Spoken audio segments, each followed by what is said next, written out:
Ilham. Assalamualaikum warahmatullahi wabarakatuh. Waalaikumsalam warahmatullahi wabarakatuh.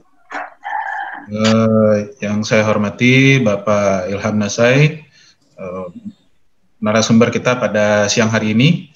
Kemudian yang saya hormati Bapak Wakil Dekan 3 Fakultas Ekonomi Universitas Negeri Padang, Bapak Ibu serta para mahasiswa panitia LKMM, serta tentunya kepada seluruh peserta yang tetap semangat sampai pada siang hari ini, yang sudah mengikuti kegiatan dari pagi sampai malam, sekarang sudah siang lagi. Oke, pertama, perkenalkan saya adalah Oki Trinanda, saya ditugaskan oleh Pak WD3 pada siang hari ini menjadi moderator diskusi kita, dan narasumber kita adalah Bapak Ilham Nasai. Beliau akan membawakan materi nanti yang berjudul Generasi Muda dan Kepemimpinan Nasional. Beliau ini saat ini memiliki jabatan sebagai Director for Advocacy and International Relations of Dekopin, kemudian juga Chairperson of Institute of Indonesian Cooperative Development Studies. Oke, teman-teman semuanya, tempat dan tanggal lahir beliau adalah di Banyumas, di Jawa Tengah, pada tanggal 23 Oktober 1979. Kemudian pendidikan beliau adalah lulusan postgraduate atau pasca sarjana dari jurusan sosiologi di Universitas Jenderal Sudirman pada tamat tahun 2006. Oke. Dan training dan workshop beliau juga sudah banyak sekali. Kalau kita lihat di sini, Pak Ilham ini adalah orang yang memiliki langkah yang panjang. Jadi kalau beliau ini bukan lagi antar negara ya, tapi sudah antar benua. Jadi beliau sudah mengikuti berbagai macam pelatihan, baik di Cina, di Filipina, di Korea, kemudian juga termasuk di Kenya, ya kan, di Nairobi dan lain-lain sebagainya.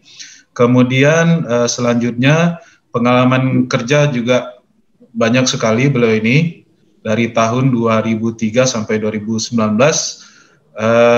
Tentunya semua ini menunjukkan bahwa beliau ini seorang narasumber yang sangat berkompeten untuk materi kita pada siang hari ini.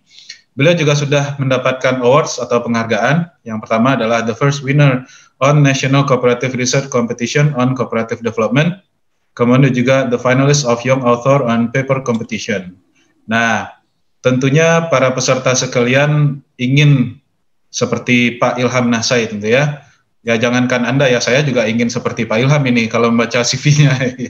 Jadi tentu kita pada siang hari ini kita berterima kasih sekali beliau bersedia meluangkan waktu weekend ya, malam minggu, tapi mau berbagi dengan kita. Mohon agar kesempatan ini dimanfaatkan sebanyak-banyaknya. Tentu kita harapkan nanti akan banyak yang mengikuti jejak beliau gitu ya. Oke, demikian perkenalan dari saya kepada Pak Ilham. Kami persilahkan untuk menyampaikan materinya. Ya, sebelum itu para peserta jika ada yang ingin bertanya itu boleh melalui chat atau nanti secara langsung. Jadi kalau melalui chat nanti saya bacakan pertanyaannya. Oke, silakan Pak Ilham. Waktu dan tempat kami persilakan. Baik, terima kasih Pak Oki. Sebelumnya, ini kalau saya mau nampilkan slide, bagaimana? Kemana? Saya harus kirim atau saya tampilkan di sini ya? Boleh langsung Pak, silakan. Langsung aja bisa mungkin. Sekarang sudah close tuh. Sudah bisa ya? Saya kalau pakai HP agak kaget ini. Kita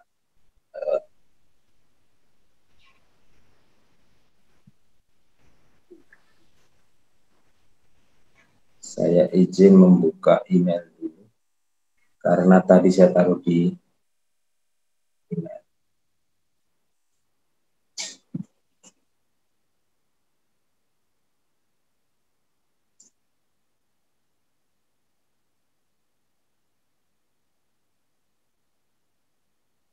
Oke.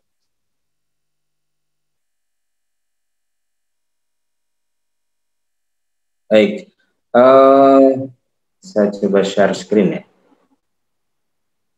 Dari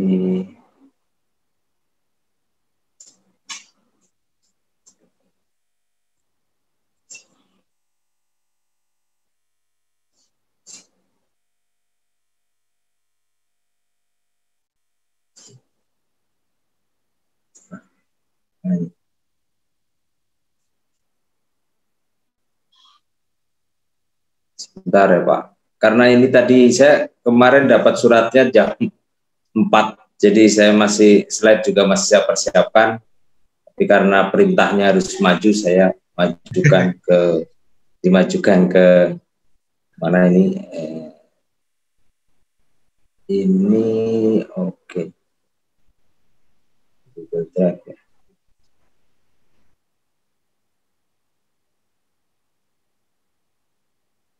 Atau kirim ke WA biar kita yang share.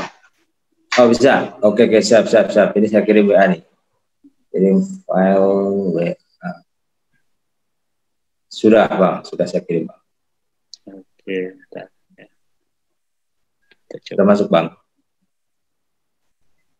Oke, ya. Jadi memang materi yang diberikan agak berat ya, generasi muda dan kepemimpinan nasional. Tetapi berat itu maksudnya karena saya merasa belum punya cukup pengalaman untuk menganalisis atau membaca tentang kepemimpinan nasional. Dan sebagai orang biasa saya juga belum cukup pengalaman untuk berkiprah secara nasional, sehingga mungkin saya hanya ingin mengajak teman-teman mahasiswa dan akademisi di Universitas Negeri Padang untuk berdiskusi tentang kepemimpinan di era 4.0. Oke. Baik, sebelumnya Assalamualaikum warahmatullahi wabarakatuh. Yang terhormat Pak Yulhendri ini senior saya, guru saya, mentor saya, kemudian yang saya hormati juga Pak Oki yang memandu acara ini, terima kasih.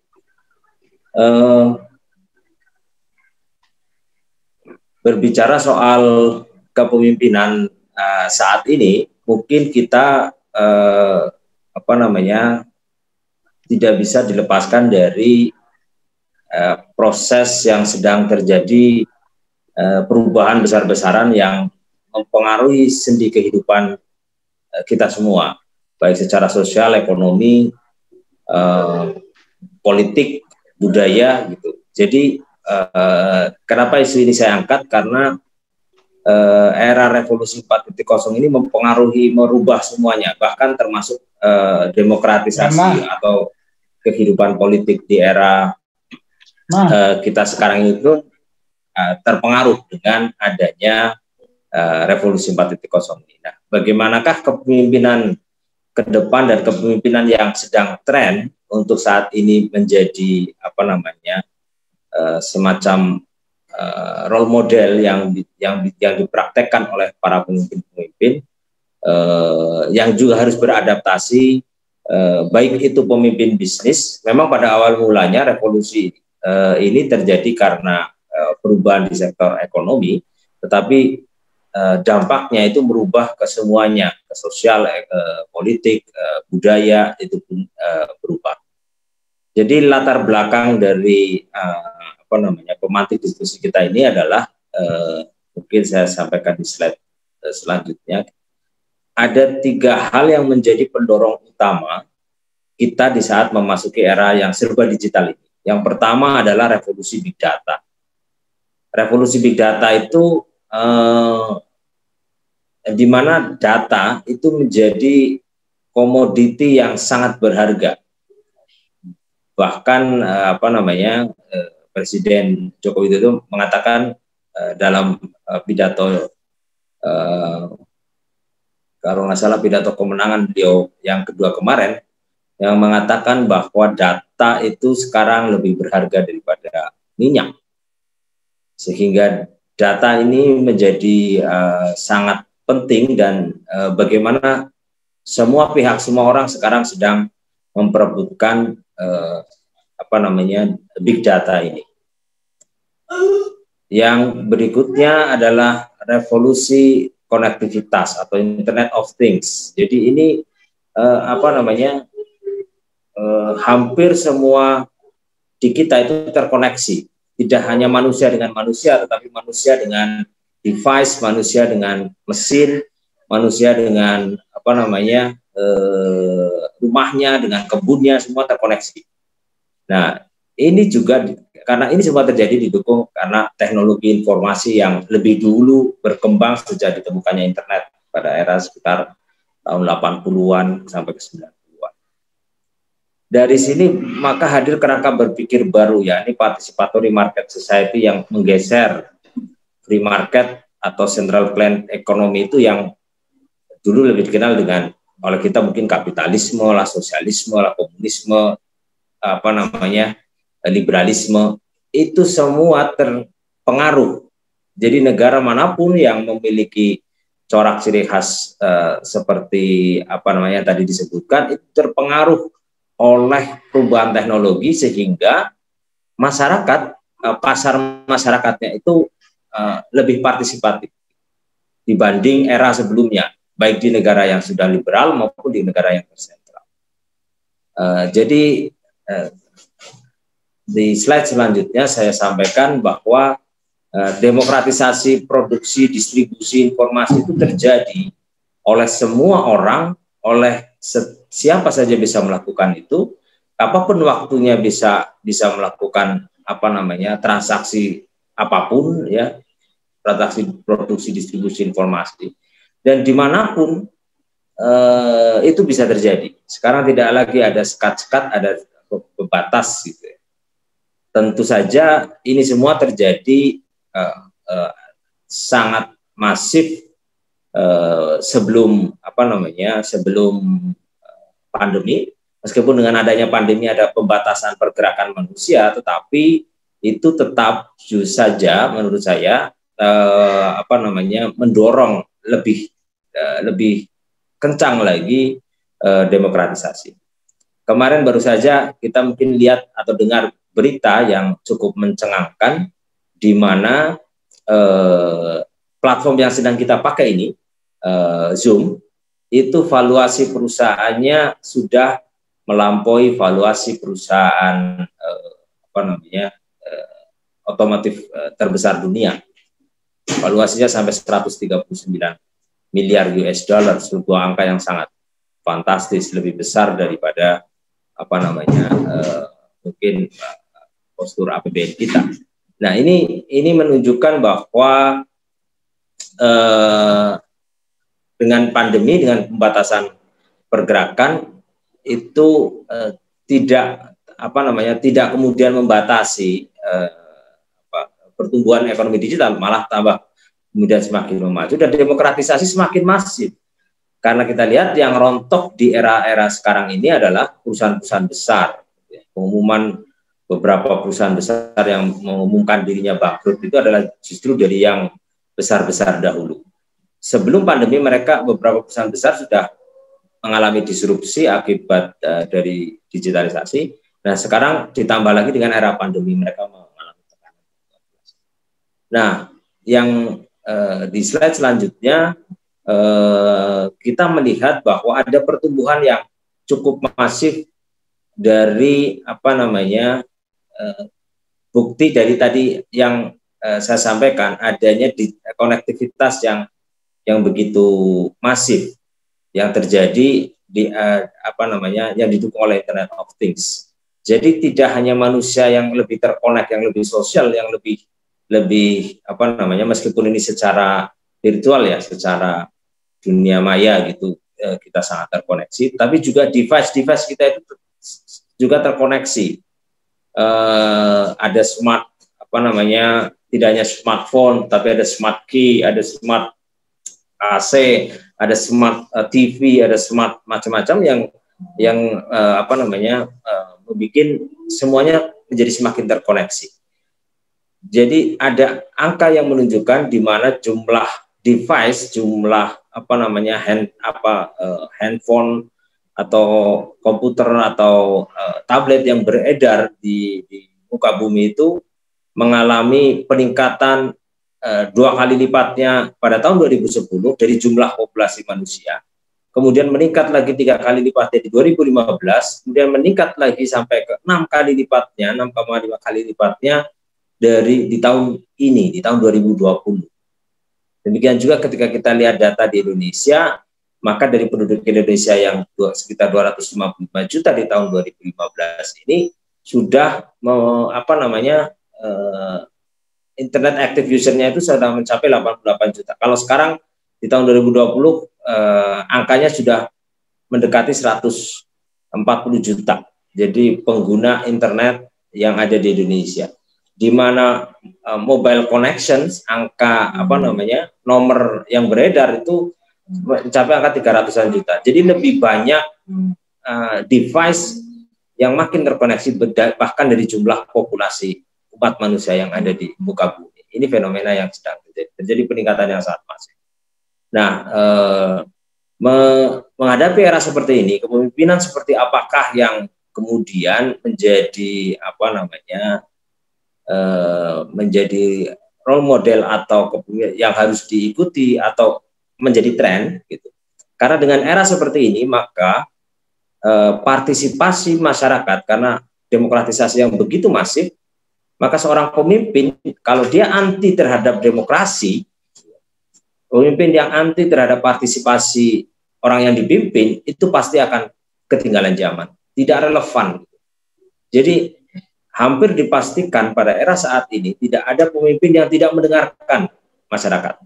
Tidak ada pemimpin yang tidak berusaha membangun persepsi publik, membangun citra publik. Tidak ada pemimpin yang mengabaikan kritikan, mengabaikan input pendapat dari orang yang dipimpinnya atau dari masyarakat. Di dunia bisnis yang namanya customer compliant atau customer response itu menjadi input yang sangat berharga. Bahkan kalau Anda pelaku bisnis kecil ya, UKM atau bisnis rintisan, yang namanya testimoni, yang namanya review dari konsumen itu menjadi barang yang sangat berharga dan begitu penting dalam mendukung bisnis Anda. Begitu juga di sektor politik. Maka ketika ada isu-isu tertentu, kampanye-kampanye tertentu dari para mereka yang mungkin kita tidak pernah ketemu orangnya, tetapi punya akun-akun sosial mengangkat isu-isu tertentu, maka seorang politisi harus wajib dan merespon. Pemimpin politik harus wajib respon. Saya tadi bercerita sebelum kita mulai acara ya, saya dari kampung kemarin karena tetangga desa kampung mengalami kebanjiran, bencana banjir gitu yang tergenang. Jadi tadi kalau penyebab banjirnya itu kali ini di Jawa agak lebih parah dari tahun-tahun sebelumnya karena kondisi air laut juga cukup tinggi. Jadi air yang menggenang di daratan ini tidak habis-habis begitu. Pak Yulhendri tadi sempat diskusi kita soal banjir, kenapa Jawa banjir tapi di Sumatera malah kekeringan. Jadi di Jawa karena curah hujan yang tinggi dan sementara air laut juga tinggi, jadi air itu tidak ke laut, jadi akhirnya banyak menggenang di daratan, di pemukiman warga banyak yang mengungsi. Nah, balik ke sini, kemarin begitu terjadi bencana banjir hari Rabu, hari Kamis itu Bupati sudah meninjau lokasi, kemudian Wakil Bupati sudah berada di lokasi, kemudian Kapolres itu yang mungkin dulu kita tidak pernah tahu atau tidak pernah mengenal pemimpin-pemimpin ini sebelumnya, itu juga berada di lokasi, meninjau, bahkan mereka naik perahu karet, mereka menyapa para pengungsi dan lain sebagainya. Terlepas dari itu memang tugas dan tanggung jawabnya, paling tidak ini adalah mencirikan pemimpin era sekarang sangat memperhatikan aspek-aspek seperti ini dalam pemimpin. Selanjutnya, dari beberapa model kepemimpinan, teman-teman mahasiswa mungkin nanti akan mendapatkan teori-teorinya di kelas, di kuliah. Saya atau bisa mencari sendiri zaman sekarang. Tapi di antara model-model kepemimpinan yang ada sekarang, menurut saya yang paling relevan dan pas di era sekarang adalah apa yang disampaikan oleh Robert Van Wastig yang mengatakan tentang model kepemimpinan transformasional. Setidaknya ada 4 I ya yang menjelaskan Apa sih itu pemimpinan yang transformasional kan? Yang pertama adalah dia merupakan yang biru dulu, idealized influence. Jadi profil seorang pemimpin yang transformasional itu dia adalah tipe ideal yang bisa berpengaruh terhadap masyarakat banyak. Kita mungkin saat ini melihat ya berbagai macam pemimpin baik di sektor bisnis, di sektor politik, di sektor sosial, itu pemimpinnya berusaha menampilkan bahwa dia adalah tipe ideal dari masyarakat yang dipimpinnya, dari follower-followernya, dari anggota-anggotanya. Maka seorang pemimpin yang transformasional dia akan berusaha menjaga dirinya untuk melakukan tindakan-tindakan yang tidak terpuji, tindakan-tindakan yang menyimpang, dan dia akan memberikan pengaruh-pengaruh yang normatif kepada anggotanya. Yang kedua adalah inspirational motivation. Jadi dia memotivasi karena dia tipe ideal yang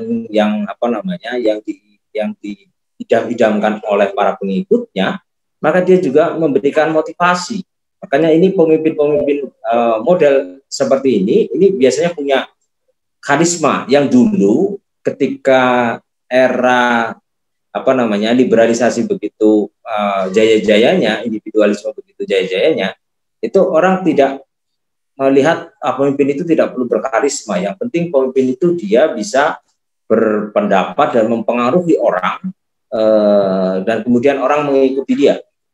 Tetapi karisma yang dulunya misalnya ada di dalam pemimpin-pemimpin yang tradisionalis, itu sekarang juga dibutuhkan karena karisma ini akan memotivasi orang. Ada aura, ada magnet gitu. Ada apa sih ya? Makanya kita lihat kan pemimpin nasional kita biasanya punya performance sebagai seorang pemimpin. Yang ketiga adalah intelektual stimulasi. Intelektual stimulasi itu dia menguasai materi-materi yang menjadi isu-isu publik, isu-isu yang orang-orang yang dipimpinnya. Kalau dia pemimpin politik, maka dia menguasai isu-isu kepentingan publik. Kalau dia pemimpin bisnis, maka dia menguasai persoalan-persoalan bisnis. Jadi jangan sampai kemudian seorang pemimpin politik, misalnya yang dia berlatar belakang pengusaha, tidak menguasai isu-isu publik. Karena sekarang munculnya politisi-politisi yang berlatar belakang pengusaha itu kadang dikritik. Sebenarnya tidak mereka dilarang masuk ke dunia politik, tetapi sejauh mana intelektualitas yang dimiliki oleh para pengusaha-pengusaha ini menstimulasi para para pengikutnya, terutama dalam hal-hal yang berkaitan dengan hajat hidup para pengikut. Yang keempat adalah individualized consideration. Jadi pemahaman pemimpin terhadap kondisi atau terhadap apa yang ada dalam pikiran para pengikutnya. Ini individu-individu yang menjadi pengikutnya itu dia consider, dia memperhatikan betul, dia concern betul gitu. Sehingga ini menjadi kunci kesuksesan dari pemimpin yang transformasional. Bisa dijelaskan juga dalam slide berikutnya.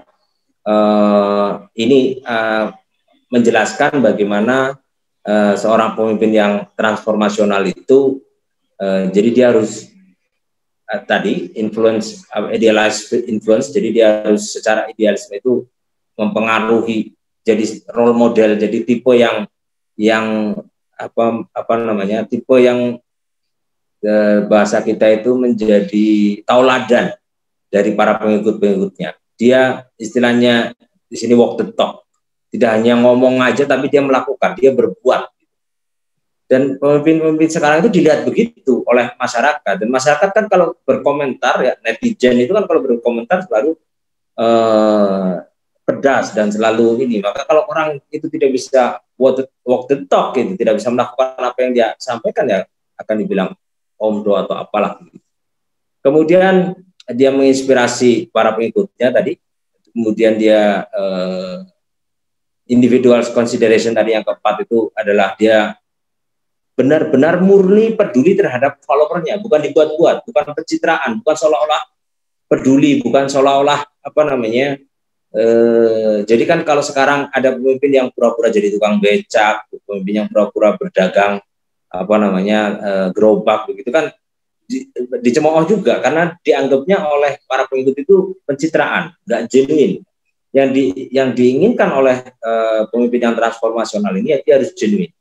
Yang keempatnya intellectual stimulation tadi sudah saya jelaskan juga. Nah, dan dia harus didukung oleh inovasi. Ini yang mungkin apa namanya tadi sempat terlewat penjelasannya. Jadi tidak hanya menguasai persoalan, tetapi dia juga bisa memecahkan persoalan dengan berbagai inovasi. Makanya di beberapa inovasi-inovasi yang dilakukan oleh pemimpin itu menjadi dia sukses di dalam salah satu kunci sukses dalam melakukan kepemimpinan. Jadi kalau pemimpin sekarang tidak bisa melakukan inovasi, apalagi tidak bisa membaca tentang perubahan di era digital seperti sekarang ini, maka sulit bagi pemimpin sekarang akan bisa berhasil, apalagi bisa apa namanya bertahan atau dipilih lagi oleh para pengikutnya.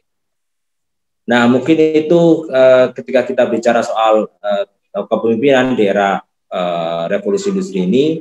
Dan terakhir mungkin saya hanya sedikit menambahkan bahwa skill atau yang apa namanya kemampuan-kemampuan yang perlu dimiliki oleh kita semua dalam menghadapi era revolusi industri 4.0 ini adalah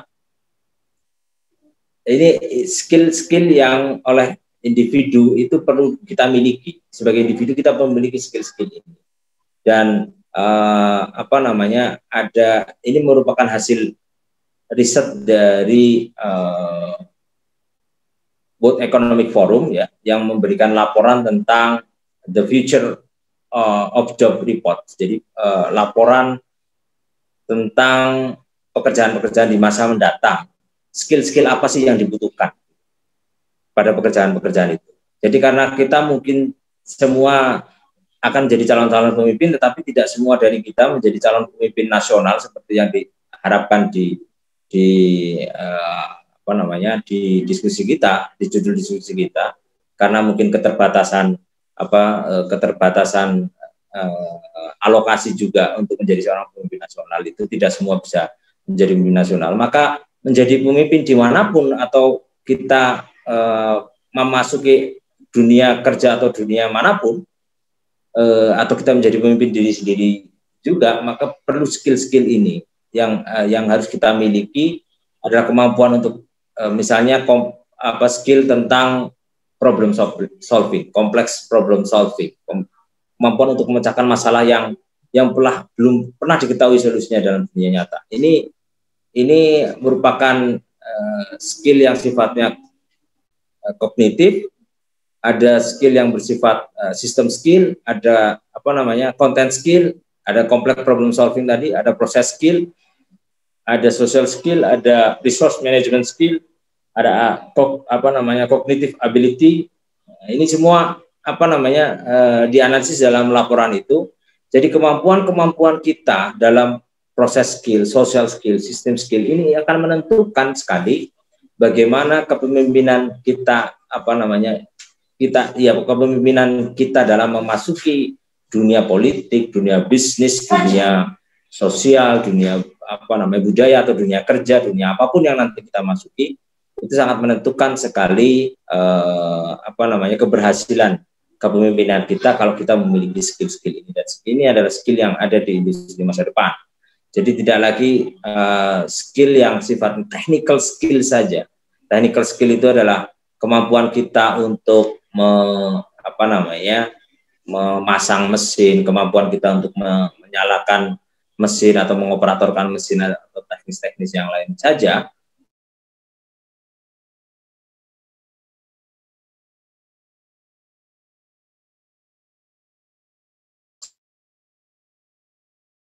Yang bagaimana kita harus mengisi skill diri kita untuk memasuki dunia dunia nyata, dunia kerja dan dunia pasca kita studi.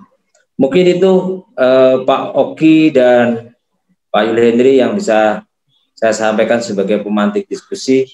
Saya lebih senang kita berdiskusi, bertukar pikiran. Saya juga perlu belajar banyak dengan teman-teman para akademisi yang ada di kampus. Terima kasih, kurang lebihnya mohon maaf. Assalamualaikum warahmatullahi wabarakatuh. Waalaikumsalam warahmatullahi wabarakatuh. Terima kasih Pak Ilham. Baik, kepada para peserta, para adik-adik mahasiswa, silakan jika ada pertanyaan untuk disampaikan kepada Pak Ilham. Waktu kita masih sangat panjang ini, masih lapang gitu ya.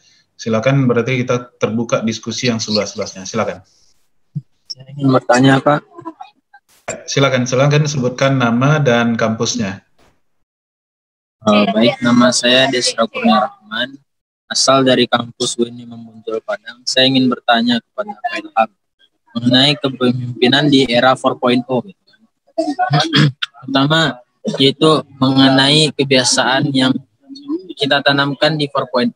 Kita kan sudah menggunakan internet, media yang kita anggap sebagai media yang sudah awam lah bagi kita.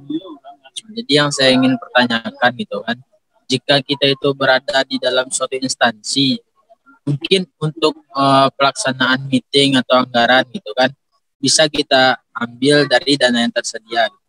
Sementara gitu kan, kalau dalam ruangan lingkup mahasiswa, gitu, yang ingin saya tanyakan kepada Pak Ilham yaitu gitu, bagaimana cara memanajemen gitu kan, supaya rapat virtual yang diadakan itu lebih efektif dengan dana itu lebih minim. Itu saja. Saya kembalikan kepada moderator.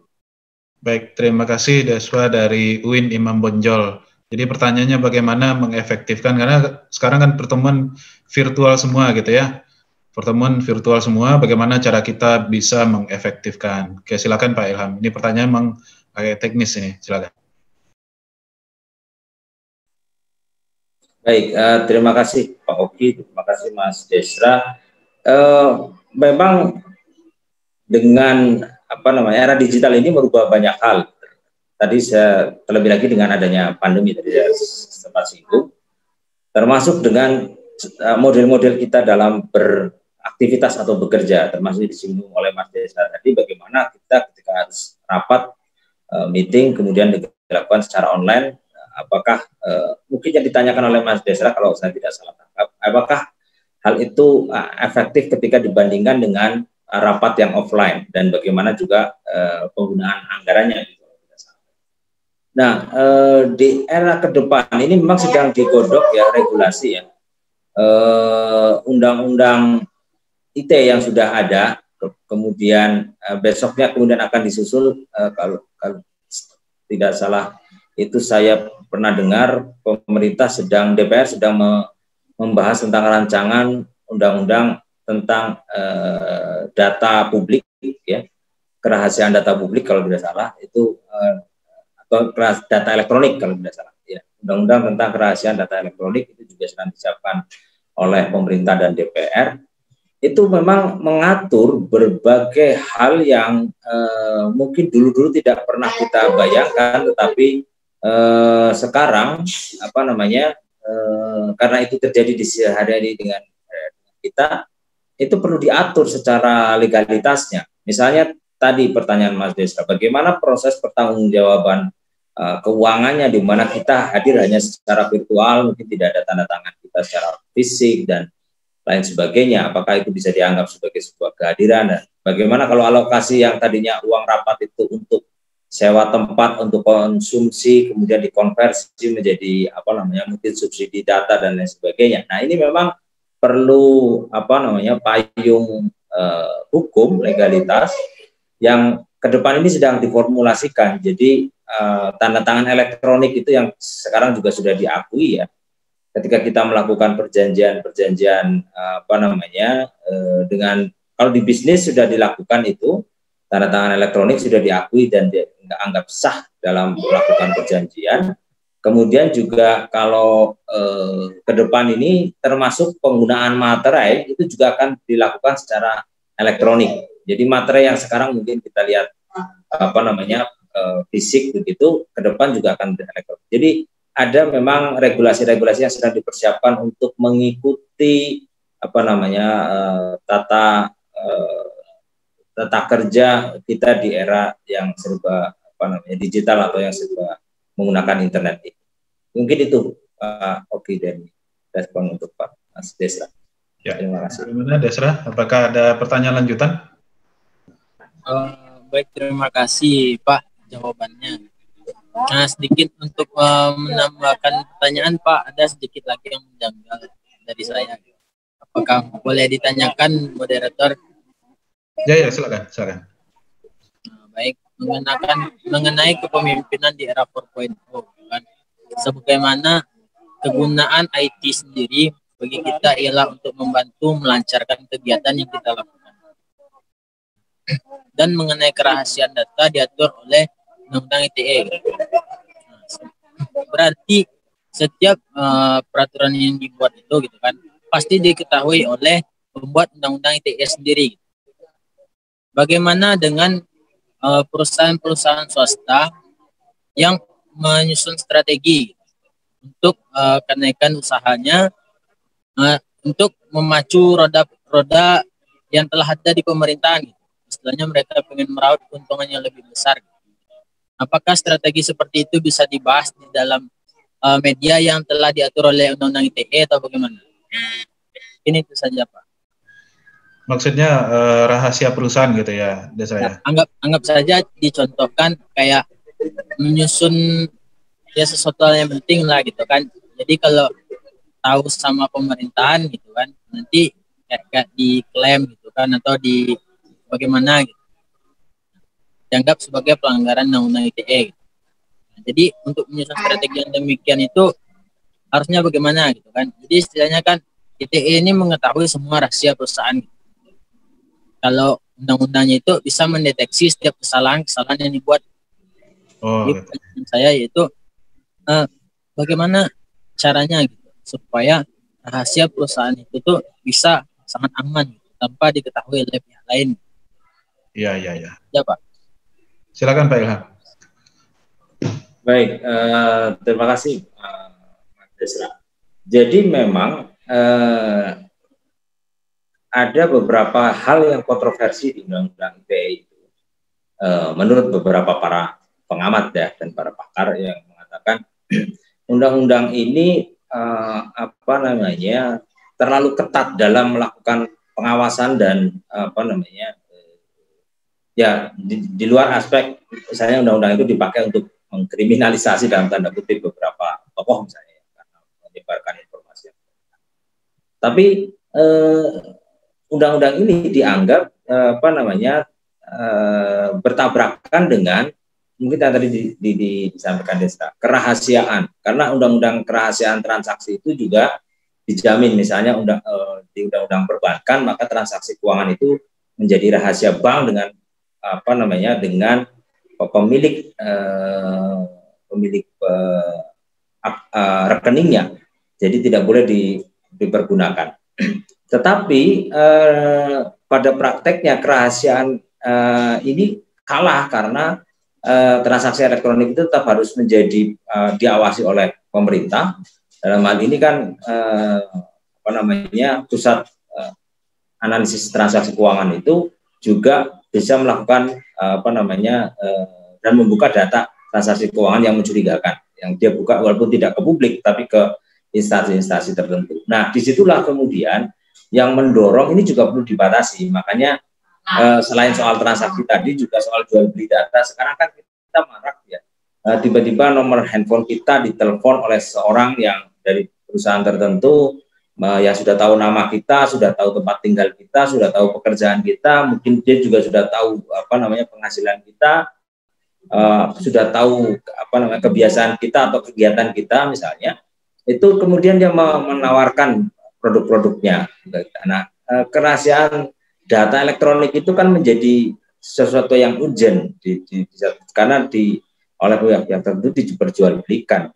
Mungkin kita tidak menuding pihak pemerintah yang memiliki data itu juga ikut memperjualbelikan karena tapi paling tidak ada pihak-pihak yang memperjualbelikan itu dan itu tidak disentuh oleh regulasi karena belum terregulasi. Nah, mungkin ke depan ini perusahaan-perusahaan akan dilindungi, termasuk individu-individu, ketika data-data elektroniknya itu tidak boleh disalahgunakan atau diperjualbelikan untuk kepentingan tertentu. Mungkin itu, Mas Desra. Ya. Gimana Desra? Oke.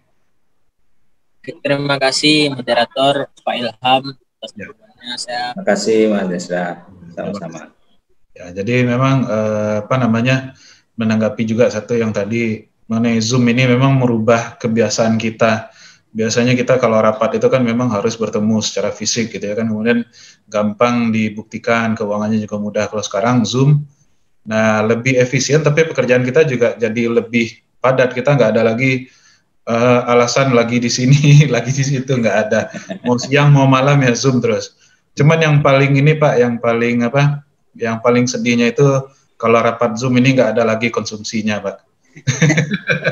Biasanya kalau kami acara di kampus ini, Pak Wakil Dekan 3 ini sudah pasti nih peserta ini dapat jeko satu-satu. Makan siang nasi ikan bakar Khatib Sulaiman gitu kan. Kalau sekarang di rumah masing-masing saja. Oke, silakan. Oke, tapi untuk 2021 sudah ada PMK, catat PMK-nya ya, PMK 119. Peraturan Menteri Keuangan 119/2020. Itu membolehkan kita untuk memungkinkan kita untuk membayar pulsa ya, paket pulsa ya. Kalau ada kegiatan, termasuk kegiatan ini nanti kita upayakan juga pergantian pulsa bagi saudara yang iyalah Pak diupayakan ya. Tapi untuk 2021 sudah ada PMK-nya 119/2020. Ya. Sudah dibolehkan kegiatan seperti ini dibayarkan. Pengganti konsumsi tadi. Ya.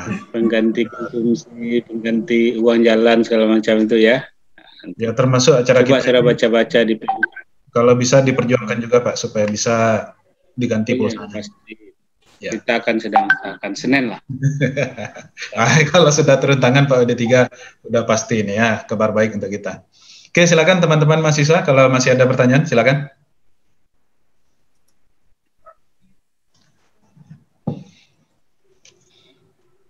Saya juga mau bertanya nih sama Pak Ilham sebenarnya. Pertanyaannya saya lebih banyak ke ini Pak, saya tertarik dengan berbagai pengalaman yang sudah Bapak jalani. Saya tadi kan menyampaikan CV Bapak gitu ya.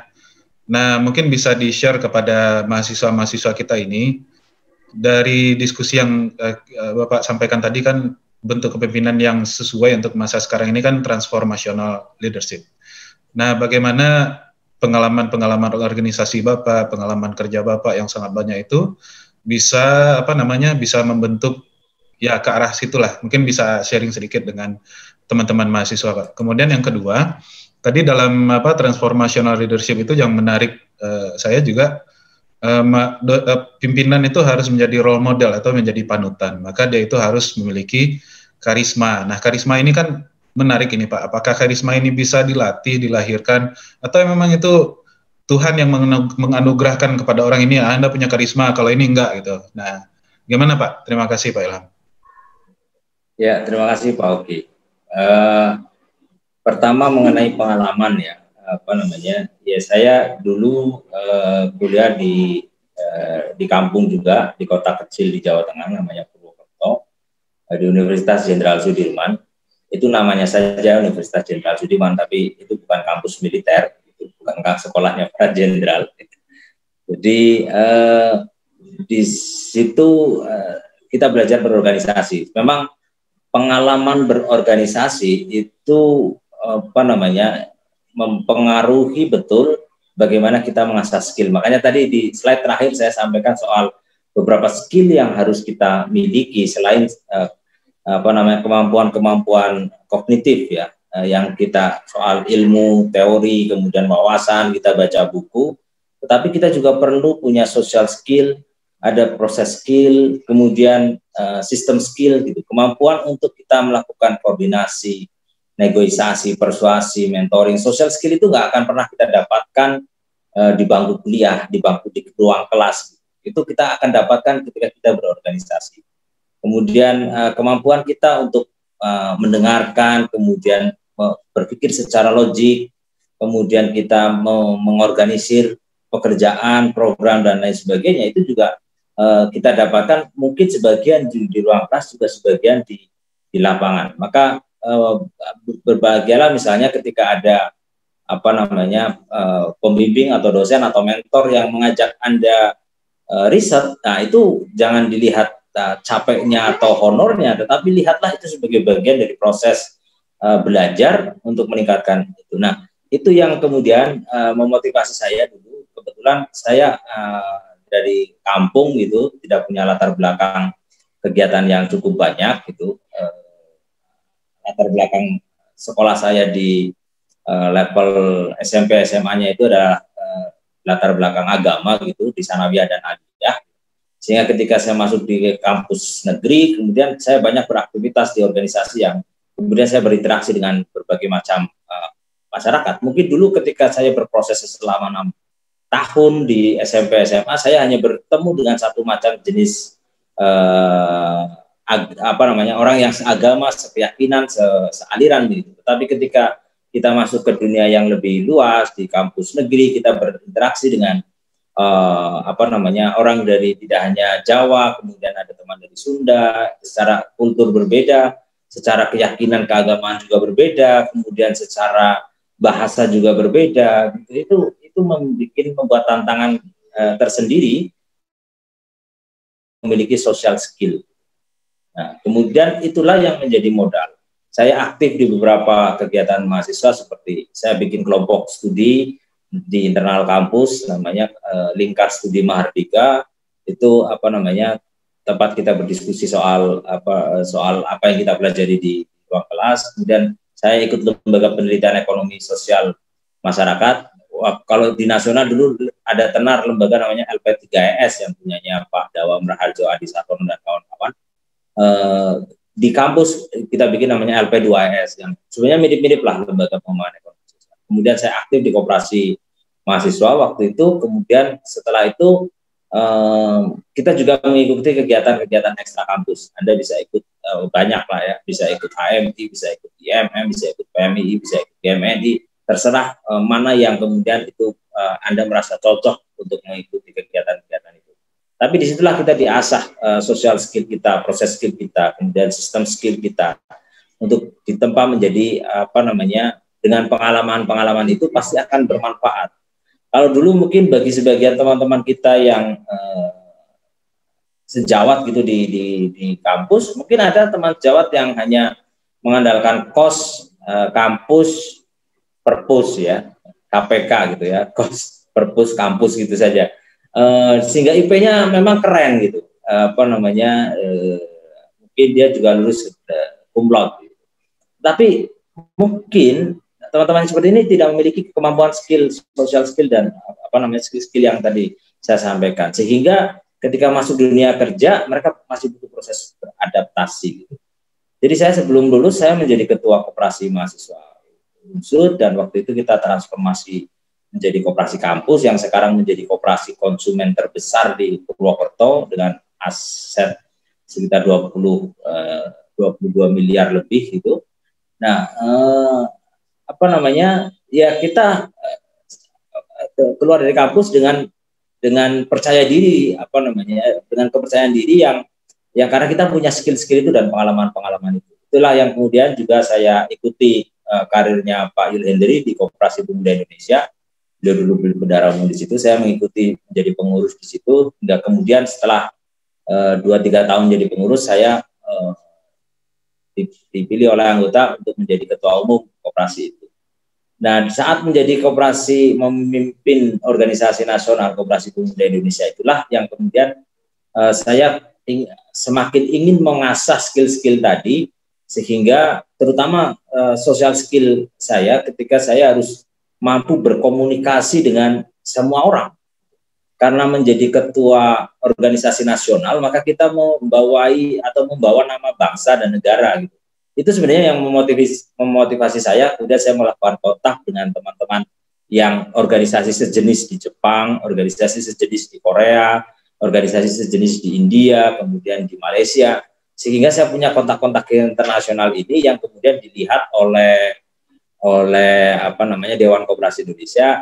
Setelah saya dari Koperasi Indonesia, kemudian saya ditunjuk untuk menduduki posisi Direktur Hubungan Internasional. Jadi sebenarnya modal itu yang membawa saya kemudian sampai posisi sekarang, dan hampir untuk urusan internasional relationnya koperasi secara dari Indonesia keluar itu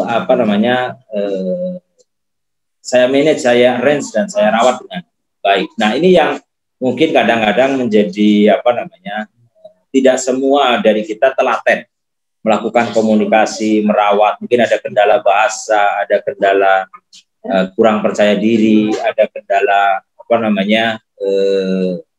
macam-macam lah. Kemudian kita harus berinteraksi dengan orang lain. Tapi ketika saya memasuki dunia internasional, saya kemudian mengenal dan berinteraksi dengan warga dunia yang tidak hanya berbeda secara agama atau bahasa saja, tetapi juga beda warna kulit, beda kebiasaan, beda cara makan, beda apa yang dikonsumsi dan lain sebagainya. Ini justru malah semakin membuat kita menjadi lebih terbuka dan menjadi lebih luas wawasan kita, dan kita sadar bahwa kita tidak sendiri di menempati dunia ini, sehingga tanggung jawab sosial kita menjadi lebih luas secara bersama-sama sebagai warga global.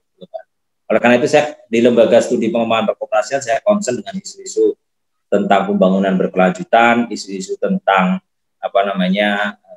community well building, jadi bagaimana membangun komunitas yang sehat gitu. Tidak hanya isu koperasi saja, tetapi menjadi lebih luas tentang isu-isu lingkungan dan lain sebagainya. Mungkin itu sedikit pengalaman saya, Pak Oki. Dan yang kedua tadi terkait Pak Oki? Karisma, Pak. Ya, karisma. Nah, terkait karisma, memang karisma itu ada yang ini memang yang menjadi sering terjadi perdebatan. Apakah kepemimpinan itu lahir atau dilahirkan? Apakah karisma itu lahir atau dilahirkan? Kan pertanyaannya begitu.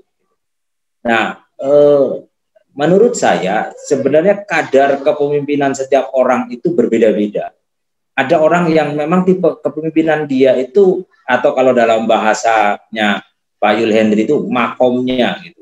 Makomnya menjadi pemimpin kepala desa, ya kepala desa. Makomnya menjadi pemimpin bupati, ya menjadi bupati. Makomnya menjadi kepala keluarga, ya kepala keluarga. Ada levelnya. Tetapi di tiap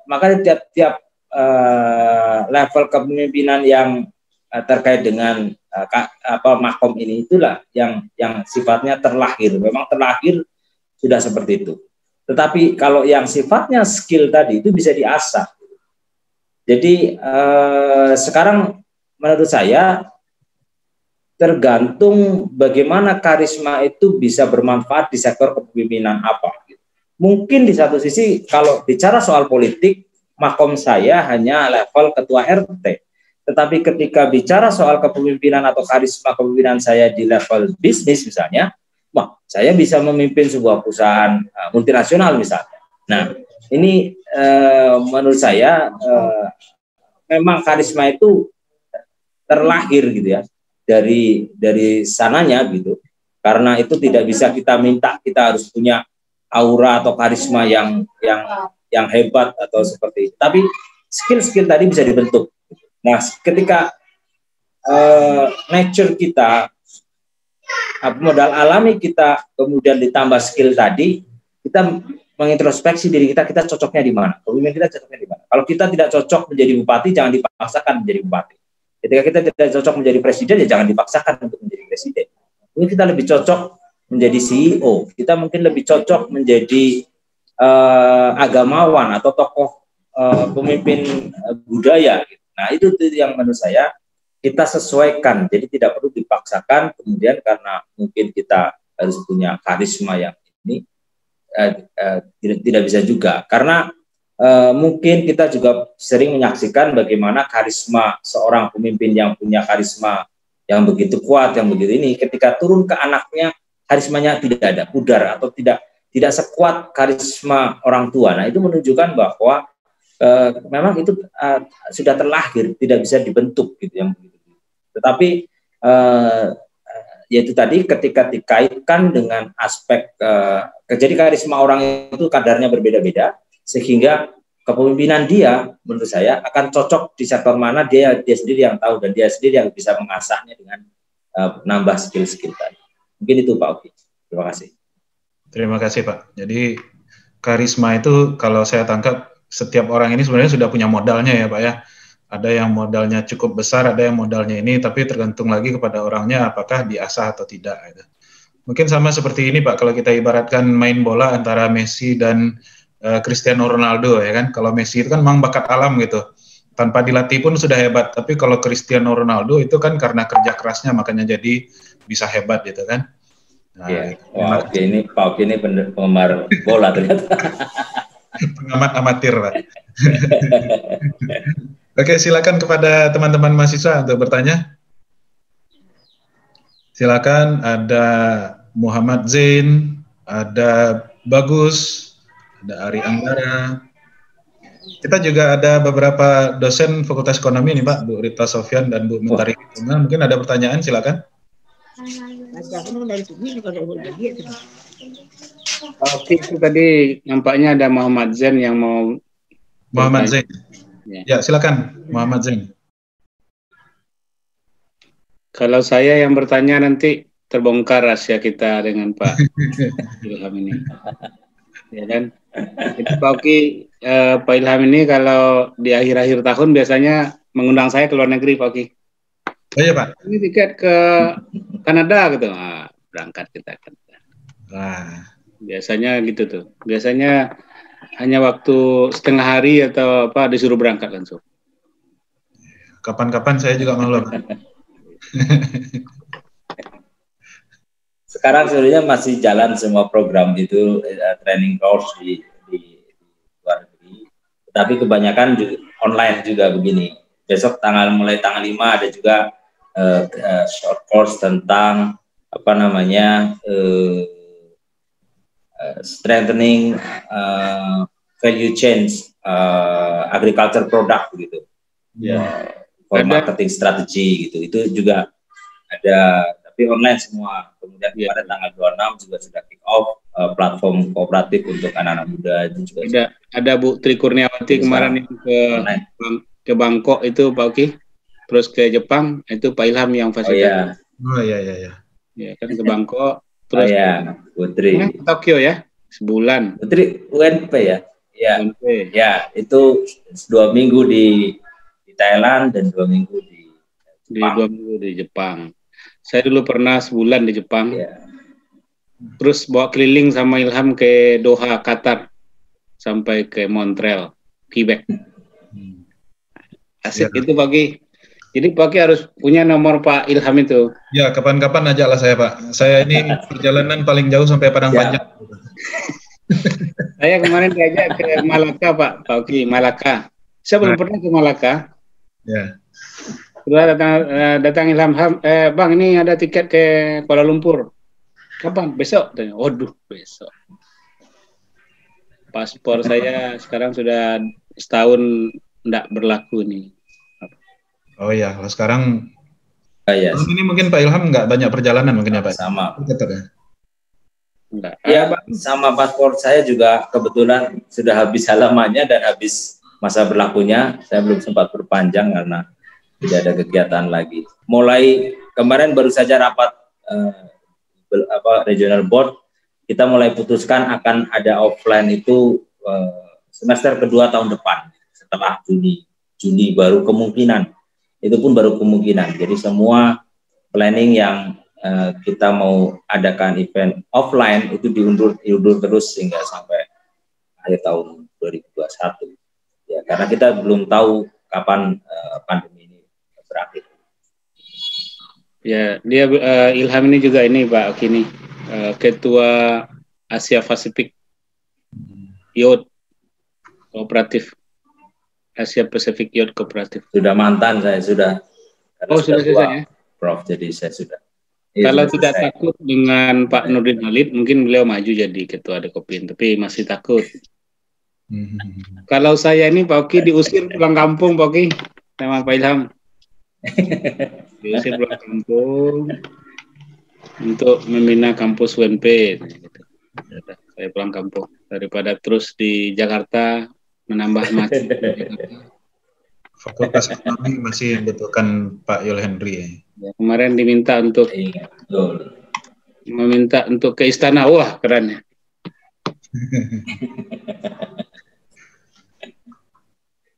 Oke, ayo teman-teman mahasiswa silakan. Adik-adik mahasiswa ini angkatan 18-19, jadi masih ada peluang untuk maju ya. Insya Allah ini masih ada peluang untuk maju. Jalan maju itu kalau saudaranya di intrakampus, ya sudah. Di intrakampus itu sudah itu pulang kampung lagi gitu. Ya kan? Nah, kalau BEM ataupun BEM universitas itu, mana nggak jaringannya? Habis selesai di BEM atau habis selesai di unit kegiatan itu, kemana lagi kita? Ya, jadi kalau Ilham ini misalnya kita ketemu di mana Ilham dulu? Jogja ya? Ya. Kita pernah bertarung di Jogja ya. Saya pernah perang nih Pak Oki dengan Ilham di Jogja, kalah saya. Saya diusir pulang kampung. Itulah suksesnya seorang guru, seorang senior ketika kita bisa mengalahkan. Jadi saya kalah dulu di Jogja sama itu. Itulah kebanggaan Pak WD3 tuh Pak. Komposisi suara yang signifikan. Yang dikalahkan tahu Pak Ki? Ya Pak. Sekarang sudah anggota DPR RI. Narasumber ya Pak, saya lihat. Narasumber. Ada satu lagi. Ya bro. Ada satu lagi sebenarnya nih Pak Ki yang mau kita datangkan nih, tapi kita malas mengganggu. Suarso Manarfa. Oh, Menteri. Beliau sedang sibuk untuk menjadi calon ketua P3 definitif. Jadi utama. Jadi waktunya agak susah mungkin.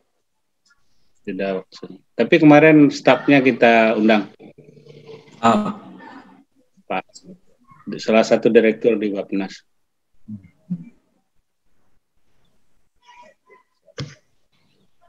Silakan adik-adik mahasiswa yang mungkin ini tercengang-cengang mereka ini. Kok Pak Yul Henry punya teman di Purwokerto? Silakan. Ya, jangan malu-malu.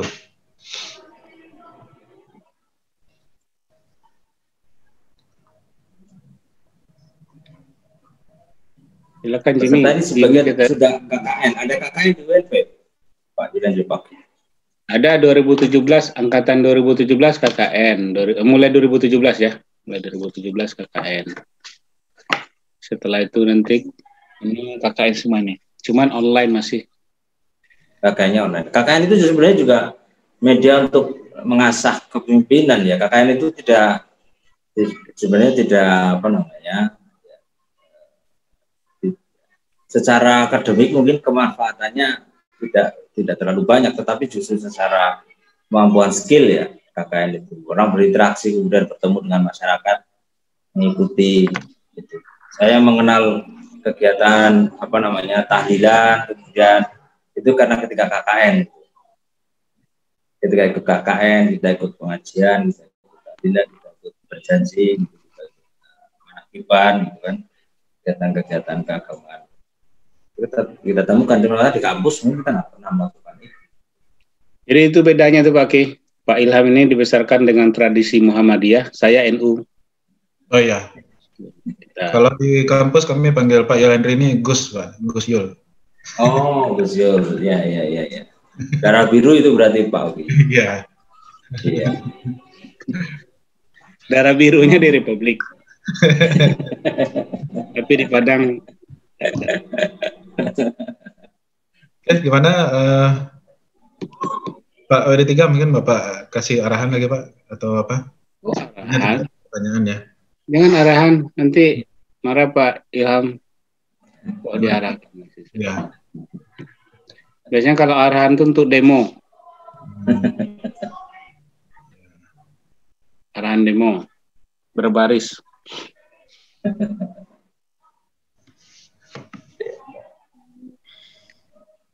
Jadi mulai pusing Pak Oki. Kenapa Pak? Mengajak mahasiswa untuk bertanya. Ya. Nah, hari pertama masih, ada di depan komputernya nih Pak Oki. hari pertama masih semangat Pak. Ini karena sudah mulai hari kedua ya Pak ya. Ya. Hari kedua. Ini paket. Mereka mikir paket ya. Nanti insya Allah kita carikan paket. Dan sekarang di luar kondisinya lagi hujan nih Pak Ilham di Padang. Sama Pak, saya di Jakarta Selatan ini juga gerimis, dari mendung gerimis. Ya, itu kalau kuliah masih online ya Pak ya? Kita full online Pak. Full online. Full online. Bahkan kita sebelum pandemi pun sudah 50% online.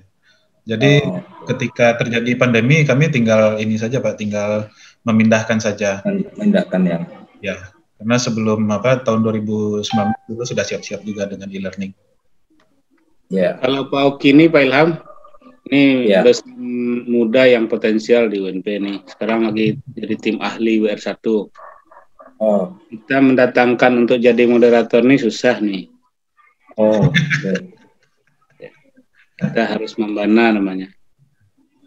Jadi sangat beruntung kita ini ada Pak Oki di tengah-tengah kita. Saya kalau Pak WD3 yang WA itu langsung siap Pak. Ya. Kalau apapun siap.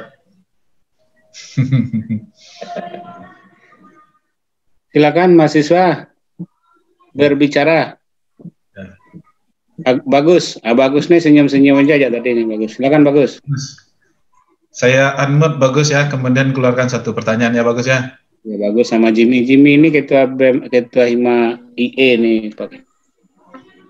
Jimmy, ya Jimmy, silakan Jimmy. Oke, terima kasih Pak Oki. Ya.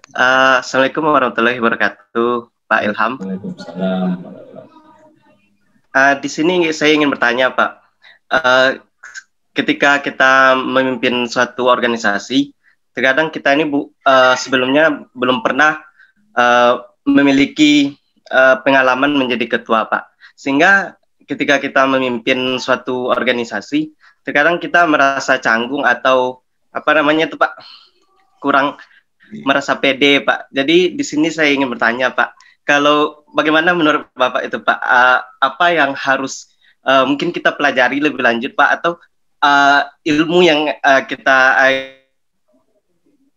yang akan kita cari Pak. Jadi itu pertanyaan saya Pak. Oke. Baik, makasih Jimmy. Jadi itu pertanyaannya Pak Ilham, untuk jadi pemimpin itu kan apalagi kalau belum punya pengalaman, yang dipikirkan ini Pak, kalau misalnya jadi pimpinan tentu kita jadi orang nomor satunya, jadi perhatiannya gitu kan, langsung memegang tanggung jawab gitu kan. Nah, tantangannya begitu besar. Silakan Pak Ilham ditanggapi Pak.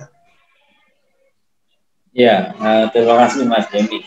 Memang kita sering kali atau pada masa-masa usia yang muda itu, kita belajar berorganisasi, kita belajar beraktivitas, kita ketemu dengan momen-momen seperti itu. Tiba-tiba kita ditunjuk jadi pemimpin, atau tiba-tiba ketika organisasinya masih kecil kan banyak orang nggak tertarik untuk menjadi pemimpin. Tapi organisasi tetap harus jalan, tetap harus beraktivitas, tetap harus berkegiatan. Sementara teman-teman kita yang satu organisasi ini pada nggak mau jadi pemimpin. Nah, kita diminta untuk jadi pemimpin, padahal kita tidak punya pengalaman. Dalam proses seperti ini kan memang kita terlahir dari, jadi pemimpin itu ada yang terlahir dari terlahir dari kerumunan, ada pemimpin yang terlahir dari dari komunitas yang sudah tersusun rapi gitu. Nah, misalnya organisasi pemerintah, kemudian muncullah pemimpin di situ, kepala dinas lah atau dirjen gitu. Nah, ada pemimpin yang juga terlahir dari proses politik pemilihan ya, dari proses meyakinkan pengikutnya, kemudian dia bisa meraih kekuasaan untuk bisa menjadi pemimpin. Nah, mungkin pengalaman pemimpin yang lahir tadi dari Mas Jamie itu adalah pemimpin yang lahir dari kerumunan, yang tiba-tiba ditunjuk Yuri aja jadi pemimpin gitu. Sama aja misalnya ketika kita nongkrong kongko-kongko, misalnya kalau kita punya motor, itu ada klub tongkrongan, kita bikin klub-klub itu, organisasi itu, begitu siapa nih yang jadi pemimpin? Udah kamu aja jadi pemimpin. Nah, itu kan itu pemimpin yang lahir dari kerumunan, pemimpin yang lahir dari secara secara spontanitas. Nah, tentu menjadi pemimpin seperti itu tantangannya adalah kondisi organisasi, kondisi pengikut kita adalah kondisi pengikut yang tidak organik ya, tidak tertata dengan baik sebagai sebuah organisasi. Jadi masih banyak hal-hal yang karena disitulah tantangannya. Kita mulai menata, caranya tentu banyak sekali teori-teori tentang kepemimpinan itu. Kita mulai menata organisasi. Dan kalau kita tidak punya pengalaman sebelumnya, memang rata-rata pemimpin yang lahir dari demikian itu juga memang tidak punya pengalaman. Berbeda ketika pemimpin yang lahir di sebuah organisasi yang sudah mapan, itu pasti biasanya berdasarkan jenjang karir, jenjang penilaian kemampuan, kapabilitas gitu, fit on proper atau apa istilah zaman sekarang, itu juga pasti dia punya rekam jejak sebagai pemimpin. Berbeda dengan pemimpin yang seperti Mas Jamie katakan. Nah, ketika itu terjadi, tipsnya atau triknya itu ya kita langsung belajar untuk menjadi pemimpin saat itu juga. Sama ketika kita tiba-tiba menghadapi situasi kita harus bisa naik sepeda, maka pada saat itu juga kita harus belajar, padahal kita tidak pernah sebelumnya tahu bagaimana caranya naik sepeda karena kita belum bisa naik sepeda. Itu sebenarnya mirip situasinya seperti itu, maka kita dipaksa untuk belajar menjadi seorang pemimpin. Tetapi justru pengalaman pertama itu bisa jadi akan membawa kita untuk menjadi pemimpin yang lebih baik ke depannya. Biasanya itu saat udah terjadi lah. Misalnya Mas Jamie ini aslinya dari mana? Misalnya dari Pasaman. Tiba-tiba di kampusnya ada komunitas mahasiswa Pasaman. Nah, biasanya kan itu organisasinya baru terbentuk, anggotanya masih sedikit gitu kan. Belum mapan. Tapi ketika Mas Jamie ditunjuk sebagai koordinator atau ketua himpunan mahasiswa Pasaman gitu, saat itu juga Mas Jamie akan harus dipaksa untuk belajar bagaimana caranya menjadi pemimpin di organisasi itu. Soalnya pelajari ini organisasi itu harus ada aturan mainnya, bagaimana saya harus bikin aturan main, organisasi itu harus ada perangkatnya, bagaimana saya bikin perangkatnya, siapa wakil saya, siapa sekretaris saya, dan sebagainya. Nah, disitulah kemampuan kepemimpinan Mas Jamie itu akan diasah dan akan terus meningkat skillnya. Mungkin itu Mas Jamie. Gimana Jamie, ada pertanyaan tambahan atau tanggapan? Terima kasih jawabannya Pak Ilham. Ya, cukup ya. Sama-sama, makasih Mas Jamie. Silakan, ada lagi pertanyaan? Pak, saya Pak izin bertanya. Ya, silakan, Bagus. Ya Pak. Baik, perkenalkan nama saya Bagus Muldiansyah dari jurusan Ilmu Ekonomi, Fakultas Ekonomi Universitas Negeri Padang. Nah, saya ingin menanyakan sebuah pertanyaan. Ini hampir mirip dengan pertanyaan dari Bang Jamie tadi, tapi di sini saya ingin bertanya dari sisi keanggotaan. Nah, ketika kita menjadi seorang anggota organisasi, itu kemudian kita memberikan kinerja yang baik. Nah, kemudian tetapi karena kinerja yang baik tadi, kinerja yang bagus tadi, nah kewajiban-kewajiban yang diberikan kepada kita menjadi lebih melimpah.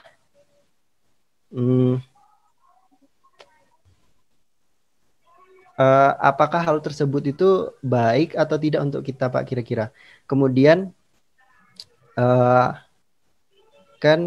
bagaimana kemudian solusinya?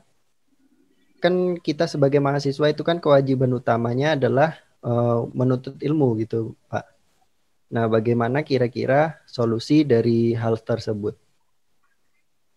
Nah, mungkin hanya itu, Pak. Baik. Terima kasih, Pak. Ya. Pertanyaan yang bagus dari bagus, ya.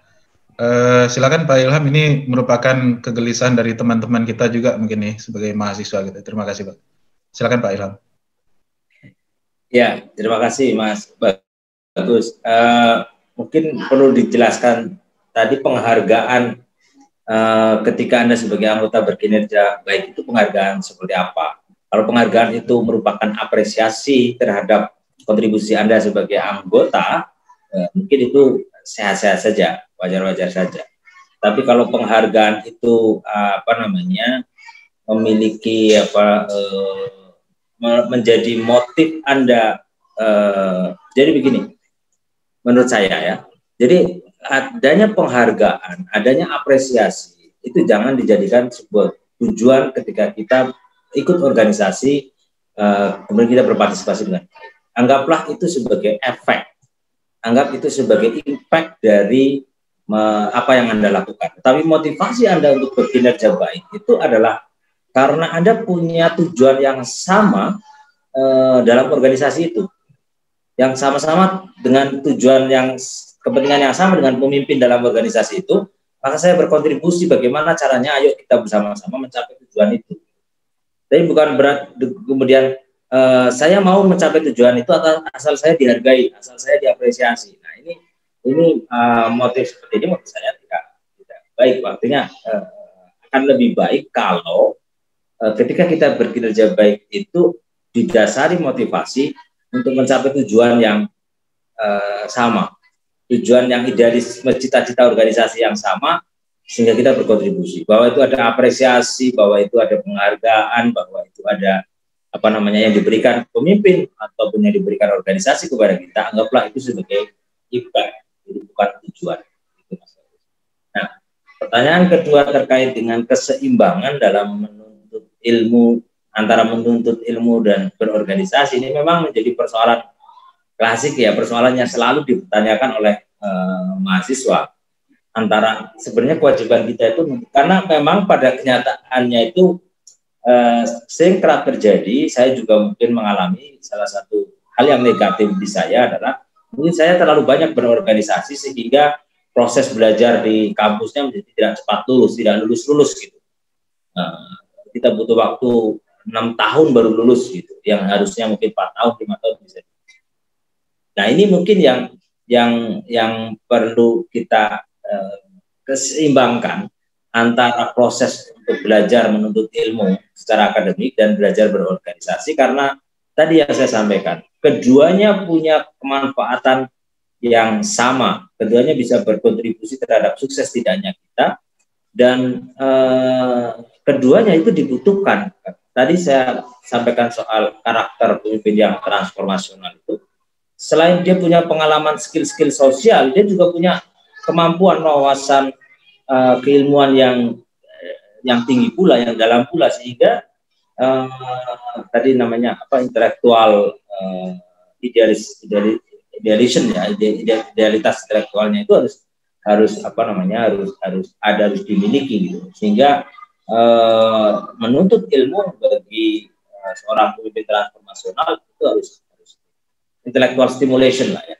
Jadi dia seorang pemimpin transformasional, kalau dia akan memiliki kemampuan intellectual stimulation kalau dia dalam belajar, dalam rekam jejak akademiknya juga bagus. Tapi kalau nilainya jelek, penguasaan dia terhadap keilmuan juga rendah, seorang pemimpin transformasional ini walaupun punya skill sosial, skill organisasi yang hebat, skill sistem yang kuat, itu tidak imbang karena tidak lemah dalam intellectual stimulation. Mungkin itu Pak. Oke Mas Bagus ya. Bagus.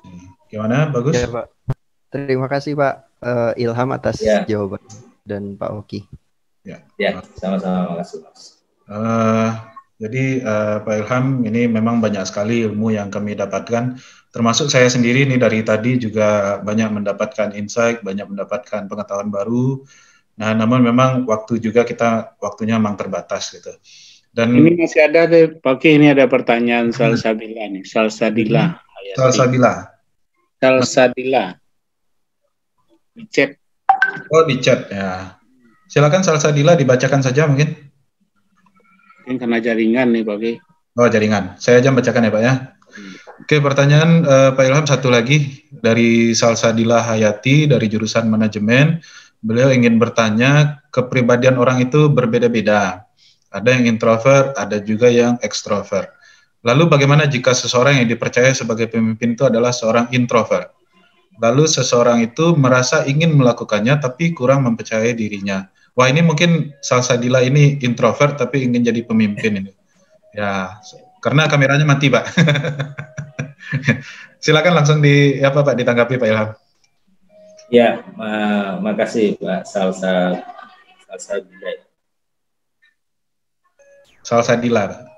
Salsadila, Mbak Salsadila. Oke, ini kalau dielaborasi dengan ilmu psikologi, introvert yang saya tahu ya, saya bukan psikolog, tapi yang saya pahami, yang saya tahu. Introvert dan ekstrovert itu sebenarnya juga banyak dipengaruhi oleh pengalaman-pengalaman yang terbentuk dalam hidupnya. Jadi orang menjadi introvert, orang menjadi ekstrovert itu biasanya dipengaruhi oleh itu. Itu kata para psikolog. Saya kebetulan kemarin habis ikut kelas online psikologi tentang pengaruh inner child terhadap kepribadian seseorang. Saya kadang-kadang ada online course yang gratis-gratis gitu, tapi nambah-nambah ilmu kita sempatkan untuk itu. Di situ juga mengatakan bahwa kepribadian kita itu bisa dipengaruhi atau dibentuk oleh pengalaman-pengalaman hidup kita. Mungkin di masa kecil kita pernah memiliki pengalaman yang kurang baik, sehingga itu membentuk. Karena tinggal dilihat apakah introvert dan ekstrovert itu dipengaruhi oleh dari pengalaman tadi. Nah, di situ itu kalau kata psikolog, ketika kita diterapi, ketika kita bisa healing diri kita sendiri, mengobati diri kita sendiri, itu bisa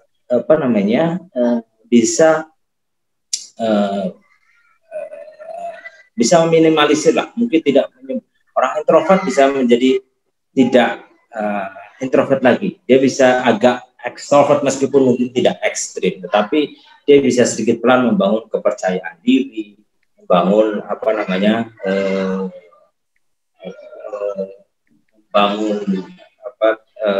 kepercayaan diri, membangun performance, membangun keyakinan, dan itu terjadi loh di beberapa pemimpin-pemimpin yang mungkin kita pernah kenal meskipun tidak harus pemimpin politik ya, seperti pemimpin bisnis misalnya.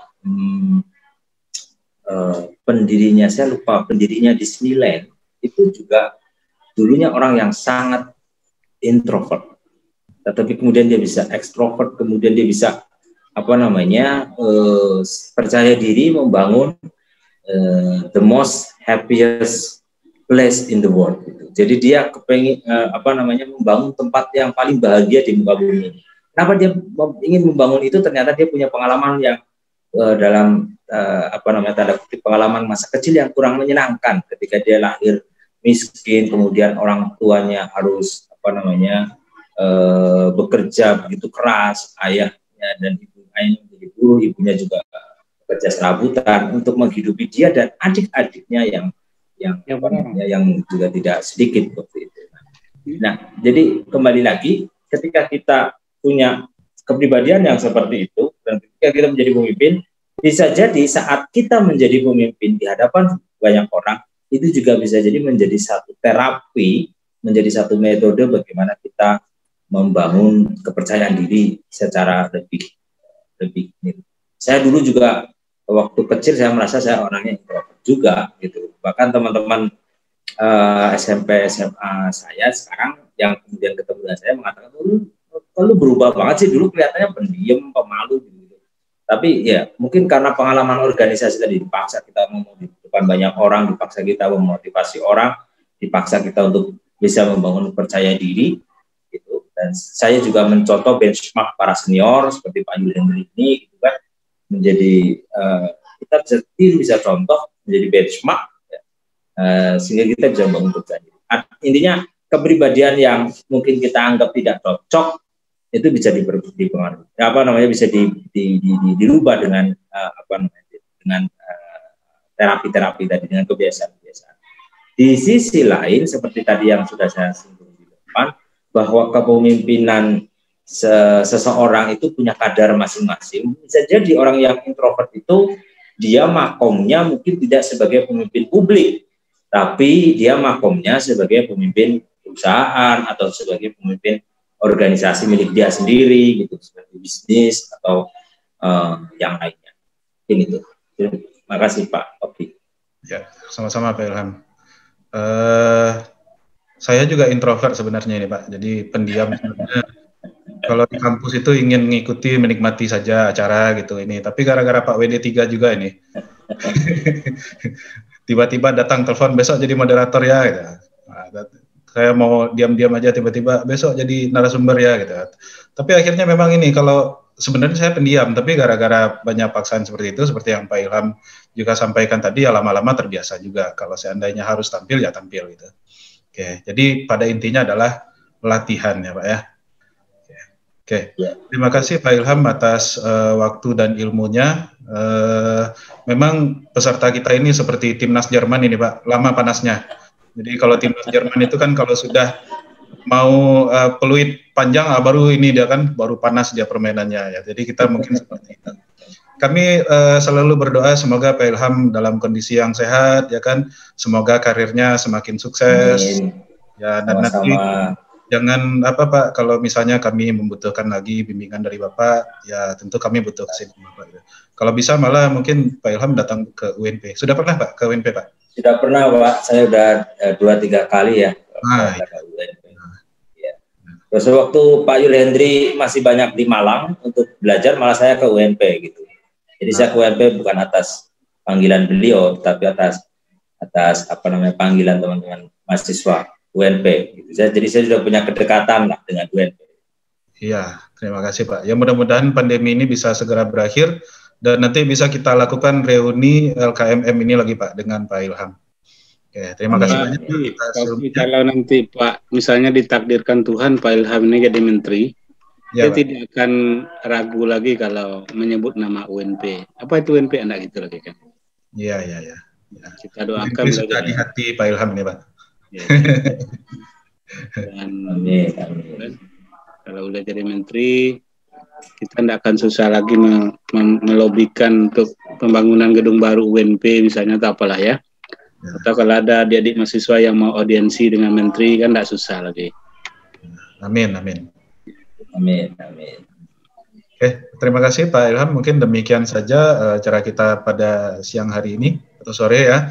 Saya sebagai moderator mengucapkan terima kasih. Kemudian mohon maaf jika seandainya ada kekurangan. Pak WD3 gimana Pak? Kita istirahat Pak atau? Iya, kita istirahat dulu sampai jam 4 ya. Nanti jam 4 masih ada satu materi lagi kita pada hari ini, Pak Dekan Fakultas Ekonomi Universitas Negeri Surabaya. Ya, jadi kepada peserta nanti mohon tepat waktu masuk kembali ke dalam. Jam 4:05 nanti kita bukakan Zoom-nya. Ya. Karena asar kita jam berapa, Pak Oki? Kenapa, Pak? Sholat asar jam berapa? Asar kita ini sudah mau azan ini, Pak. Ya? Jam 3:15 atau 3:20. Pak. Ya. Terima kasih kepada Pak Ilham. Semoga Pak Ilham semakin sukses, sehat selalu. Amin. Dan nanti ngajak-ngajak kita jadi jadi pimpinan lah, apalah itu ya, jadi tukang bawa tasnya lah. Ya, boleh Pak, boleh. Lah, kalau beliau mau misalnya ke Bahrain atau mau ke Qatar atau mau ke Nepal gitu, karena acara koperasi ini sering di Nepal Pak Oki, Nepal. Oh ya. Pak Oki sudah pernah ke Nepal? Belum lah Pak. Nah, Pak Ilham nih sudah alumni Nepal nih. Nepal, Yordania, kita takut tuh kalau negara-negara itu tuh kita nyerah kalau negara-negara itu diajak. Tapi kalau ke Korea Selatan atau Jepang atau ke Fiji itu kita berani Pak. Tapi di luar negeri itu ya ada pengalaman enak, ada pengalaman gak enak. Gitu. Saya pernah juga ditangkap Interpol di Turki itu dengan Pak Sukri. Iya, karena Pak Sukri itu ketua umum Infokontren ya, Kiai Sukri, Muhammad Sukri. Karena kita hanya salah ngambil gambar saja. Tempat yang harusnya steril karena waktu itu mau dipakai Obama dan pemimpin G20, kita tiba-tiba masuk ke situ dan foto-foto, jadi kita ditangkap. Saya pernah pengalaman. Saya pernah diperiksa di kota, Pak Oki, di Qatar ya, di Doha. Gara-gara bawa jaket yang kulit itu, Pak Oki.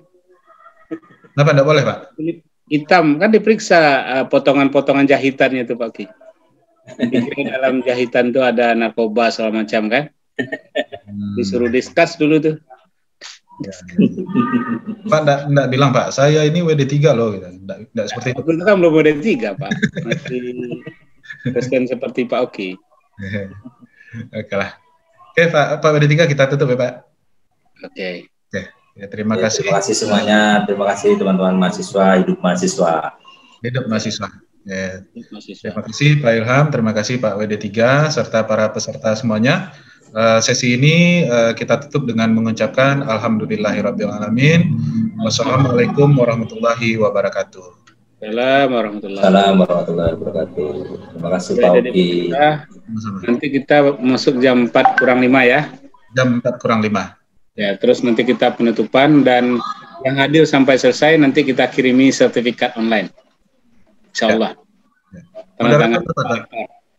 Tapi kalau yang ikut 1 hari tanda tangannya WD3 Pak Oki. Iya. Nanti kalau yang tanda tangannya kalau cuma ikut 1 sesi ya Pak Oki aja tanda tangan. Iya aja tanda tangan nanti Pak. Siapa ya? Oke, demikian saja Pak. Kita akhiri ini sesi selanjutnya. Terima kasih Pak. Assalamualaikum. Waalaikumsalam. Terima kasih. Sama-sama Pak. Ya. Stay safe.